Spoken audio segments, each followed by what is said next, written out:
ওকে, so mainly আজকে আমরা হচ্ছে অ্যাক্টিভিটি সিলেকশন প্রবলেমটা নিয়ে ডিসকাস করব। তো আমরা ডাইরেক্ট প্রবলেমটায় চলে যাই, যেটা হচ্ছে মূলত একটা গ্রিডি অ্যালগোরিদমের প্রবলেম।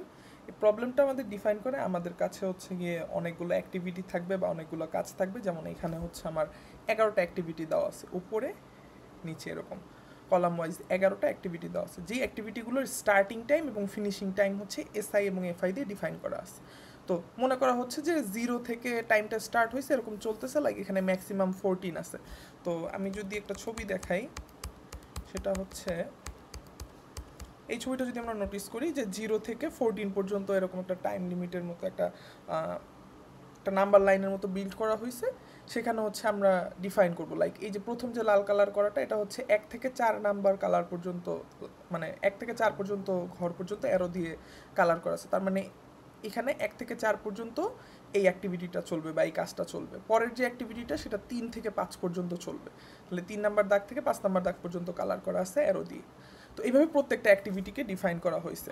তো আমাদের এই অ্যালগোরিদমটার অবজেক্টিভ হচ্ছে যে আমাদেরকে এই অ্যাক্টিভিটিগুলো থেকে ম্যাক্সিমাম অ্যাক্টিভিটি কিভাবে একই সাথে কন্ডাক্ট করা যায়, অর্থাৎ সেই 0 থেকে 14 পর্যন্ত টাইম চলতে থাকবে, এর মধ্যে আমাদের ম্যাক্সিমাম প্রোগ্রাম বা ম্যাক্সিমাম অ্যাক্টিভিটির কাজ করায় ফেলতে হবে। অ্যাক্টিভিটিকে আমরা মনে করতে পারি কোনো একটা প্রোগ্রাম বা কোনো একটা অনুষ্ঠান বা সেমিনার। তো আমরা চাবো যে আমাদের এই টাইমের মধ্যে যত বেশি প্রোগ্রাম করানো যায়, যত বেশি সেমিনার করানো যায়, এটা হচ্ছে আমাদের অবজেক্টিভ। তো লাইক এই যে A3, A9, A11 আমরা তিনটা নিতে পারি। যেমন এই 3তে আছে হচ্ছে 0 থেকে 6, তার মানে 0তে প্রোগ্রাম শুরু হবে, 6-এ শেষ হবে, একটা সেমিনার শেষ, 3 নাম্বার সেমিনারটা। এরপর কোনটা বলছে 3 এর পরে হচ্ছে 9, ওকে 9 বলছে 8-এ শুরু হবে, 12-এ শেষ হবে, তাহলে 9 শেষ। 9-এর পরে হচ্ছে 11, 11 বলতেছে 12-এ শুরু হবে, তাহলে 14-এ শেষ হবে। তো আমরা তার মানে যেটা দেখতে পাচ্ছি যে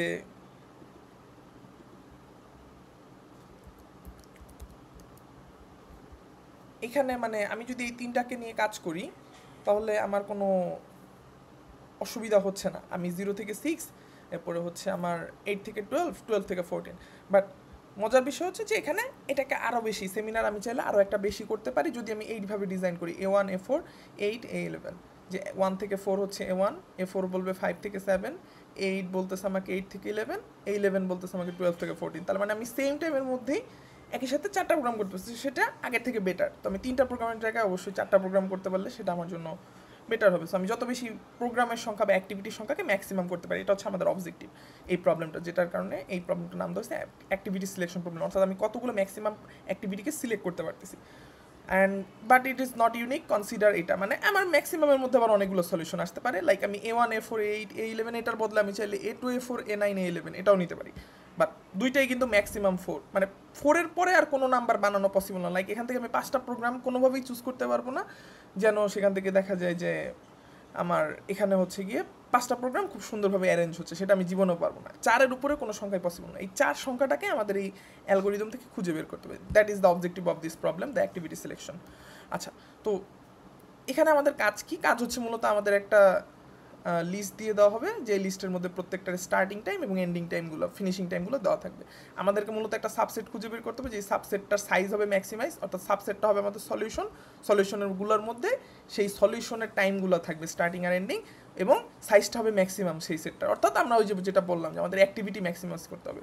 তো যতগুলো অ্যাক্টিভিটি ততগুলোই তো সাবসেটে থাকবে। দ্যাটস ওয়াই বলছে যে সেই সাবসেটের উপাদানগুলো ম্যাক্সিমাইজ হইতে হবে। আমাদের যদি 4টা সলিউশন হয়, এস সেটের মধ্যে 4টা এলিমেন্ট থাকবে, তাই এস সেটের এলিমেন্ট সংখ্যা হবে তখন 4। তো আমাদের এলিমেন্ট সংখ্যাকে ম্যাক্সিমাইজ করতে হবে। অ্যান্ড সেই সেটের মধ্যে হচ্ছে আমরা মূলত আউটপুটগুলোকে মানে স্টার্টিং টাইম এবং ফিনিশিং টাইম দিয়ে ডিফাইন করে রাখবো। এই দাগগুলো দিয়ে আমরা মূলত বুঝাবো যে কখন শুরু হচ্ছে কখন শেষ হচ্ছে। ওকে, সো যেমন এই ছবিটার জন্য দেখানো হচ্ছে যে এখানে হচ্ছে মূলত 4টা, 5টা, 6টা, 7টা প্রোগ্রাম আছে। আমরা যদি এই লাল কালারের দাগগুলোকে সিলেক্ট করি, তাহলে আমরা ম্যাক্সিমাম 3টা প্রোগ্রাম নিতে পারি। এই 3টা সেমিনার যদি নেই, একটার সাথে আরেকটা কোনো মিক্সিং হবে না বা ওভারল্যাপ করবে না। এই প্রথম ছোট্ট প্রোগ্রামটা শেষ হয়ে যাওয়ার পর পরেরটা কিন্তু পরে শুরু হবে, এটার সাথে এটার কোনো ওভারল্যাপিং হচ্ছে না। এটার অনেক পরে যে আবার এটা শুরু হবে। তো আমরা এখান থেকে আসলে মূলত কোনো এমনভাবে কোনো 3-এর উপরে 4, 5, 6, 7 এতগুলো প্রোগ্রাম আমরা করতে পারতেছি না। লাইক আমি এখান থেকে 4টা প্রোগ্রামই সিলেক্ট করতে পারতেছি না, যে 4টা প্রোগ্রাম আমাকে মূলত শো করবে যে আমি ওভারল্যাপও হচ্ছে না এবং আমি ম্যাক্সিমামও হয়ে গেল। মানে 4টা করতে পারলে তো 3কে ক্রস করে যাবি, ম্যাক্সিমাম হবেই, বাট ওভারল্যাপ তো হয়ে যাচ্ছে। So that's why 4 is not the answer. আমরা এই ছবি দেখে বুঝতেছি যে 3-এর চেয়ে আসলে থিঙ্কিং করে যে 3-এর বেশি আসলে করা পসিবল না। বাট এটার অ্যালগোরিদমটা কি, যে যদি আমাকে অনেক বড় ডাটা সেট দেওয়া হয় তখন তো আমি আসলে ছবি দেখে বুঝতে পারবো না। তো আমরা মূলত অ্যালগোরিদমটা পড়ার ট্রাই করবো। তো ফার্স্ট একটা জিনিস গেস করা হয়েছে যে লাইক আমরা আমাদের কাছে যে কটা অ্যাক্টিভিটি থাকবে সেই প্রত্যেকটা অ্যাক্টিভিটির যে স্টার্টিং টাইমটা, যেমন এই যে 1305356 8, অর্থাৎ প্রত্যেকটা প্রোগ্রাম কখন শুরু হবে সেই টাইমটাকে যদি আমি সর্ট করে ফেলি, এটা কিন্তু সর্ট করা না, 130 উল্টাপাল্টাভাবে আছে। তো আমাদেরকে একটা অ্যালগোরিদম দেখানো হচ্ছে যে আমরা ট্রাই করে দেখবো এই অ্যালগোরিদমটা কাজ করে কিনা, যে প্রথমে স্টার্টিং টাইম অনুযায়ী সর্ট করে দেখি, দেন সবচেয়ে যে শুরুটা সেটাকে আমি পিক করব, যেটা আমার 2 নম্বর অপশনে বলা হয়েছে। পিক করার পরে অর্থাৎ ওইটাকে আমি সলিউশনের মধ্যে এন্ট্রি দিয়ে দেবো যে এটা আমার একটা সলিউশন। সেই অ্যাক্টিভিটিটার সাথে remove all activities conflicting with a, অর্থাৎ এর সাথে কনফ্লিক্ট করে এমন সবগুলো অ্যাক্টিভিটিকে সরায় ফেলতে বলা হয়েছে। তো এটা আমরা একটু পরে দেখব এবং এই কাজটা বারবার করতে হবে, অর্থাৎ সরায় ফেলবো, দেন আমার এরপরে বাকি সামনে যেগুলো থাকবে সেখান থেকে কাজ শুরু করবো। অর্থাৎ যেহেতু আমার সর্ট করা, প্রথম যেটা করব, প্রথম আমি লাইক এক্সাম্পলেই যাই, আমার কাছে যেরকম তিনটা হচ্ছে ইয়ে আছে,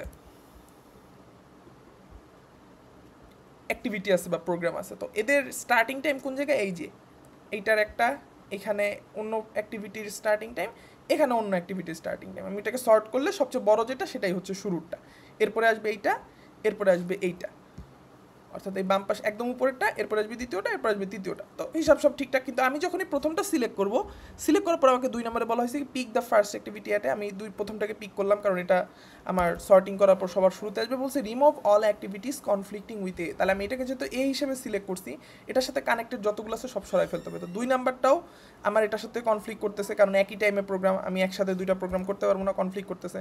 দ্বিতীয়টা বাদ, তৃতীয়টাও সেম ঘটনা, কনফ্লিক্ট করতেছে। সো 2 আর 3 আমার দুইটাই বাদ দিয়ে দিতে হচ্ছে, অনলি আমার এককে সলিউশনে রাখতে হচ্ছে। দেন আমাকে রিপিট করতে হবে। তো রিপিট করতে গিয়ে আমি দেখলাম এই পাশে আর কোনো কিছু নাই, তার মানে আমার সলিউশন শেষ। আমাকে সলিউশন বলতেছে এই অ্যালগোরিদম অনুযায়ী যে অনলি প্রথম যে একটা আছে সেই দাগটা। কিন্তু আমরা এই ছবিটা দেখেই বুঝতেছি যে না, আমরা চাইলেই নিচের 2টা প্রোগ্রামকেই আলাদাভাবে করতে পারি। লাইক এইটা আমার শুরুতে করব, এরপরে মাঝে একটা গ্যাপ যাবে, গ্যাপের পরে হচ্ছে আমি এই থার্ড প্রোগ্রামটাকে আমি ডিজাইন করব। তো সেটা যদি হয়ে থাকে তাহলে আমার ম্যাক্সিমাম 2 করা পসিবল, 3 করা পসিবল না, কারণ 3টাকে একসাথে করা পসিবল না। তো ম্যাক্সিমাম 2 করা পসিবল, কিন্তু এই অ্যালগোরিদমটা আমাকে ম্যাক্সিমাম অ্যান্সার দিচ্ছে 1। দ্যাটস ওয়াই আমরা বুঝতেছি আসলে এইটা একটা রাইট অ্যালগোরিদম না, এটা একটা রাইট অ্যালগোরিদম না, এটাকে আমাদের ইগনোর করতে হবে। ওকে, এরপরে হচ্ছে কি আমরা ট্রাই করব আরেকটা অ্যালগোরিদম ফলো করার, যে আসলে এটার সলিউশন খুঁজে পাওয়া যায় কিনা। সেটা আমাকে বলতেছে আমরা আগেরটা সর্ট করছিলাম হচ্ছে স্টার্টিং টাইম দিয়ে, এখন আমাদেরকে বলতেছে যে এটা লেন্থ দিয়ে। লাইক এই আগের প্রবলেমে উপরেরটার লেন্থ সবচেয়ে বড় ছিল, নিচের দুইটাই ছোট ছিল এবং সমান ছিল। তো বলতেছে লেন্থ দিয়ে আমরা সর্ট করবো, যে যেটা সবচেয়ে ছোট সাইজ সেটাকে সবার আগে পাত্তা দিব, এরপরে আস্তে আস্তে সাইজ বাড়াইতে থাকবো, এক একটাকে পিক করতে হবে, এবং যেটাকে যখনই পিক করবো সাথে সাথে ওইটার সাথে কনফ্লিক্টিংগুলোকে রিমুভ করে ফেলবো। তাহলে আগেরটা ছিল হচ্ছে স্টার্টিং টাইম দিয়ে সর্ট করা, এবার হচ্ছে লেন্থ দিয়ে সর্ট করা। তা আমরা এবার এই ছবিটা দেখি, এই ছবিটা যদি আমরা চেক করি, সবচেয়ে দ্বিতীয় যে অ্যাক্টিভিটিটা মাঝের, এটা হচ্ছে সবচেয়ে ছোট, এরপরে বামে আর ডানে যেটা আছে সেটা দুইটাই বড়, সমান সমান সাইজে। তো আমরা আসলে সবার ছোটটাকে আগে নিব, তো আমরা সবার ছোটটাকে নিতে গেলে এই যে মাঝের যেটা, এটাকে সবার আগে নেওয়া লাগবে। তো আমরা এটাকে পিক করলাম, পিক করার পরে এটার সাথে কনফ্লিক্ট যা করে সব বাদ, তাহলে উপরের যে বাম পাশেরটা সেটাও বাদ হয়ে যাবে, নিচের যে ডান পাশেরটা সেটাও বাদ হবে। কেন? কারণ এই যে পিচ্ছি জায়গাটুকুতে কনফ্লিক্ট করতেছে, এটার জন্য প্রথমটা দ্বিতীয়টা কনফ্লিক্ট করতেছে, আর ডান পাশেরটার জন্য এই ছোট্ট পিচ্ছি জায়গাটুকুর জন্য হচ্ছে কনফ্লিক্ট করতেছে। সো আমার উপরটা বাদ, নিচেরটাও বাদ, আমার সেকেন্ডটা অনলি পিক করা হয়ে গেল অ্যান্সার হিসেবে। এরপরে আমি আর ডান পাশে কোনো সলিউশন পাচ্ছি না, তাই আমার রিপিট করে আর কাজ নাই, অনলি আমি সলিউশন পাচ্ছি 1, সেটা হচ্ছে মাঝেরটা। কিন্তু এই ছবিটা চোখের দেখায় কি আমরা বুঝতেছি না যে আমরা চাইলে এটাকে 2 বানাইতে পারি, অনলি প্রথম বড় প্রোগ্রামটা নিব, দ্বিতীয় বড় প্রোগ্রামটা নিব, মাঝে কোনো কনফ্লিক্ট হবে না, তাহলে অ্যান্সারটা 1 থেকে 2 বানানো পসিবল।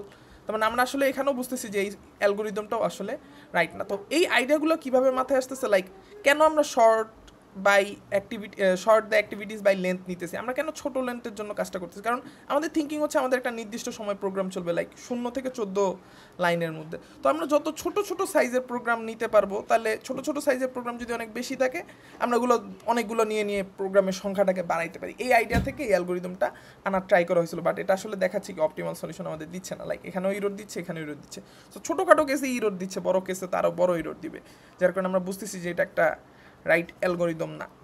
সো আমরা দুইটা যে ইরোর, এটা ভালোভাবে বোঝার ট্রাই করলাম, যে স্টার্টিং টাইমের দিয়ে সর্ট করলেও কাজ হবে না, লেন দিয়ে সর্ট করলেও কাজ হবে না। এখন আমরা ট্রাই করবো এন্ডিং টাইম দিয়ে, অর্থাৎ শেষের যে সময়টা সেটা দিয়ে ট্রাই করবো। তাহলে শেষের সময় কোনটা, এই যে একদম এন্ডে, একদম এন্ডে, একদম এন্ডে, সেইটা অনুযায়ী আমি সর্ট করবো। তাহলে সিরিয়ালি করা আছে, একদম 1 নাম্বারটা সবার আগে শেষ হয়েছে, এরপরে সেকেন্ড যেটা সেটা শেষ হয়েছে, পরে থার্ড যেটা শেষ হয়েছে। ডান দিকে তাকাইলেই বোঝা যায়, প্রত্যেকটা ডানে তাকাইলেই এন্ডিং টাইম অনুযায়ী অলরেডি সর্ট করাও আছে। তাহলে প্রথম যেটা সেটা এন্ডিং টাইম সবার আগে, এটাকে আমি পিক করলাম বা এটাকে আমি সলিউশনের মধ্যে অ্যাড করে দিলাম। করার পরে এইটার সাথে কনফ্লিক্ট যা করে সব আমি বাদ দিয়ে দিব। তার মানে কোনটা, এই যে দ্বিতীয়টা কনফ্লিক্ট করতেছে, তাহলে দ্বিতীয়টা বাদ হয়ে গেল। দেন যখন আমি কনফ্লিক্ট করাগুলোকে বাদ দিয়ে দিলাম, এরপর আমাকে রিপিট করতে হবে। তাহলে প্রথমটা তো আমার অ্যান্সার হিসেবে সিলেক্ট হয়ে গেল, দ্বিতীয়টা কনফ্লিক্ট করায় বাদ দিয়ে দেওয়া হলো, তাই আমি রিপিট করতে আসার সময় এটাকে আর চুজ করলাম না, আমাকে চুজ করতে হলো তার পরেরটা 3 নাম্বারটা চুজ করতে গিয়ে আমি দেখলাম এখন আবার সেম কাজ, এটাকে আমি পিক করে নিলাম এবং এটার সাথে কনফ্লিক্ট যা করে সব বাদ। এটার সাথে তো কিছুই কনফ্লিক্ট করে না, কারণ এটা এই দ্বিতীয়টা একটু কনফ্লিক্ট করতো, বাট সেটাকে তো আমি আগের স্টেপেই বাদ দিয়ে দিছি। সো তৃতীয়টার সাথে আসলে কনফ্লিক্ট কিছু করে না, এরপরে আমাকে রিপিট করতে হবে, কিন্তু রিপিট করতে গিয়ে আমি দেখলাম কিছুই নেই।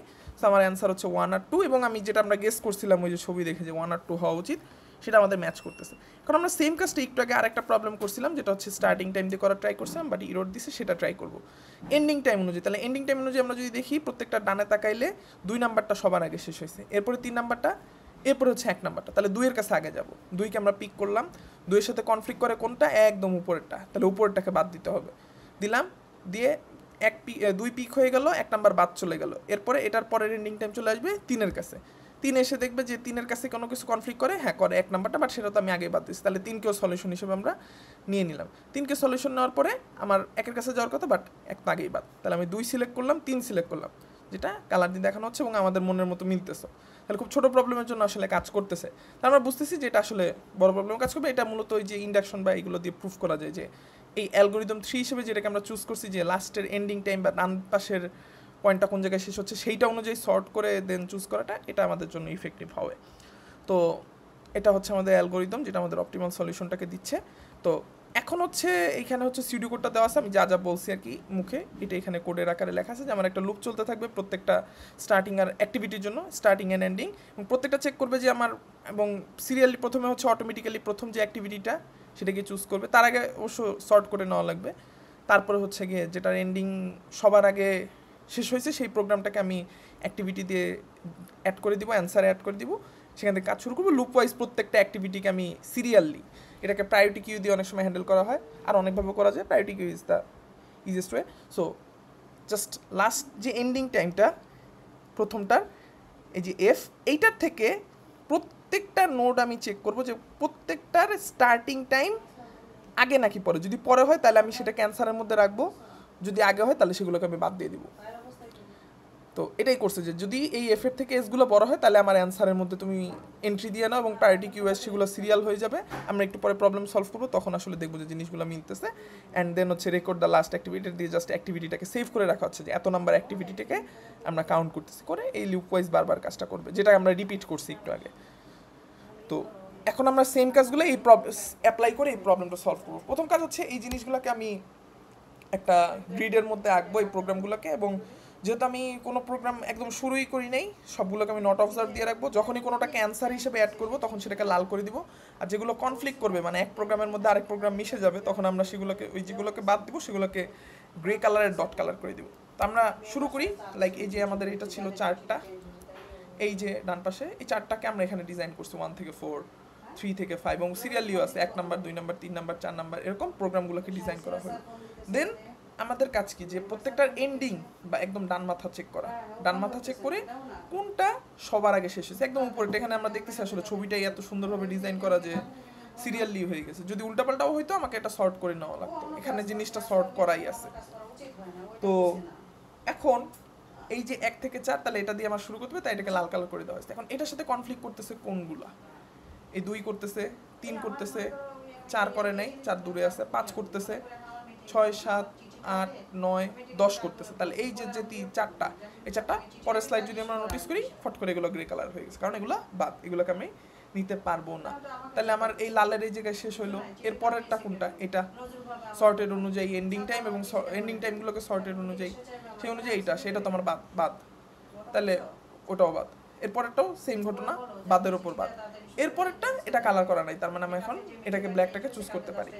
তাহলে এটাকে চুজ করলাম, এটার সাথে কনফ্লিক্ট করে কে, 4 এর সাথে কনফ্লিক্ট করে 6 7, তাহলে এই দুইটা বাদ হয়ে যাবে। পরের স্লাইড নোটিস করলে আমরা দেখবো এটা লাল কালার হয়ে গেছে এবং এই দুটো বাদ হয়ে গেছে। ওকে, সেম ঘটনা, এখান থেকে এখানে লাভ দিব, এখান থেকে এখানে লাভ, এখান থেকে এখানে লাভ দিব, এখান থেকে এখানে লাভ দিব, এখান থেকে এখানে লাভ দেওয়ার ফলে এখন এটা কালো কালার করা আছে, এটার সাথে এটা বাকিগুলো কনফ্লিক্ট করতেছে, তাই আমি ওটাকে লাল কালার করে দিব, ওটাকে বাদ দিয়ে দেবো। দেন এখান থেকে এখানে লাভ দিব, এখান থেকে এখানে লাভ দিব, এখান থেকে এখানে লাভ দিব, অ্যান্ড এটার সাথে তো কিছুই নেই, তাই এটাকে আমি জাস্ট অ্যান্সার হিসেবে পিক করে নিব। আমরা দেখতেছি যে এখানে আমি 4টা অ্যান্সার পাচ্ছি, 1 নাম্বার, 4 নাম্বার, দেন হচ্ছে 5 6 7 8, তাহলে 1 4 8 এবং 9 10 11 11। তাহলে আমি 4টা প্রোগ্রাম খুব সুন্দরভাবে করতে পারবো, যে একটার সাথে আরেকটা কনফ্লিক্ট হবে না, ম্যাক্সিমাম আমি একদিনে 4টা প্রোগ্রাম করতে পারতেছি। তো এটাই ছিল প্রবলেমের সলিউশন। অ্যান্ড আমরা সিউডি কোডটা যদি দেখি, এই পুরো কাজটা আমরা মূলত প্রায়োরিটি কিউ দিয়ে করলে কমফোর্টেবলি ইউজ করতে পারবো, কারণ প্রায়োরিটি কিউ অটোমেটিক্যালি হচ্ছে জিনিসগুলোকে সর্টেড করে দেয়। তো আজকে এই পর্যন্তই থাকুক।